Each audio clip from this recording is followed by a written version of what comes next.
দেশের যে পরিস্থিতি, সাধারণ মানুষের যা অবস্থা, সাধারণ মানুষের জীবনযাত্রা খুবই কষ্টের হয়ে যাচ্ছে।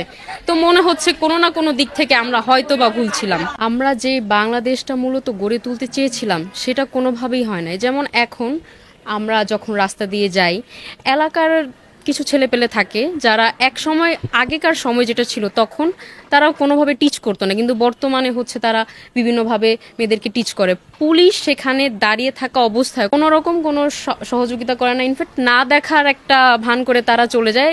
এক কথায় পুলিশ পুরো দমে তারা পঙ্গু হয়ে গেছে, শিক্ষার্থীদের কোনো রকমভাবে সাহায্য করতেছে না, যা সব শুধু দেখানোর কারণে। যেমন রাষ্ট্র আমরা চেয়েছিলাম কিছুই না। কিছুদিন আগে আমি আমার বাবাকে নিয়ে ব্রাডেম হাসপাতালে যাই, উনি বেড রেস্টের একজন রুগী, ওইখানে আন্দোলন হচ্ছে। কাকে নিয়ে? সাকিবুল হাসান, ওনার ক্যারিয়ার নিয়ে। বাংলাদেশে বেকারত্বের হার এত পরিমাণের বেশি, তারা তাদের নিজেদের ক্যারিয়ারের কোনো ঠিক নাই, কিন্তু মানুষের ক্যারিয়ার নিয়ে তারা আন্দোলন করতেছে। পিজি হাসপাতাল, ব্রাডেম হাসপাতাল, এখানে বাংলাদেশে যত হতদরিদ্র মানুষরা আছে তারা এখানে চিকিৎসা করতে আসে। কিন্তু এই আন্দোলনের কারণে আমি দেখেছি মানুষজন কান্না করতেছে, যেতে পারতেছে না, প্রচন্ড বাজে অবস্থা। ইনফ্যাক্ট আমার আব্বুকে লাস্ট পর্যন্ত বেড রেস্টের রোগীকে আমি হাঁটায় নিয়ে যাই, এরকম একটা অবস্থা। এরকম আমরা দেশ চাই না, এরকম রাষ্ট্র আমরা চাই নাই কখনোই।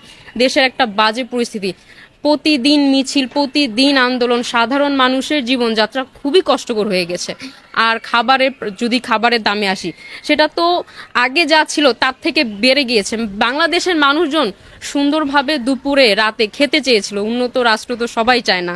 তো সেই খাওয়া দাওয়াই এখন হচ্ছে মানুষ করতে পারতেছে না। আলু হচ্ছে প্রায় অনেক টাকা কেজি, 80-70 টাকা এক এক জায়গায়, যেখানে যেরকম দামে হিসেবে বিক্রি করা যায়। এমন হবে আমরা কখনোই ভাবি নাই। তখন দেশের যে সাধারণ জনগণ তারা এগিয়ে আসে নাই, তারা সমর্থন করেছে আমাদেরকে।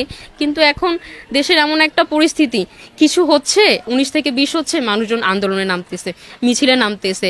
এই যে আমরা সাধারণ জীবনযাত্রা, তা খুবই কষ্টকর হয়ে যাচ্ছে। মানুষজন জ্যামে বসে থাকতে হয় 2-3 ঘন্টা, জ্যাম কাটে না। কি হচ্ছে? সামনে আন্দোলন হচ্ছে, কাকে নিয়ে হচ্ছে কিছুই জানি না, বাট আন্দোলন হচ্ছে। এরকম দেশ কেউ চায় নাই।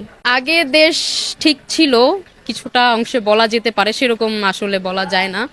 কিন্তু এখন একটা বিশৃঙ্খলা দেশের মধ্যে সৃষ্টি হয়েছে, যা আমরা সাধারণ শিক্ষার্থী যারা আন্দোলন করেছিলাম তারা এইটা কখনোই চাইনি। এরকম দেশ বা রাষ্ট্র, উশৃঙ্খল রাষ্ট্র কখনোই চাইনি আমরা।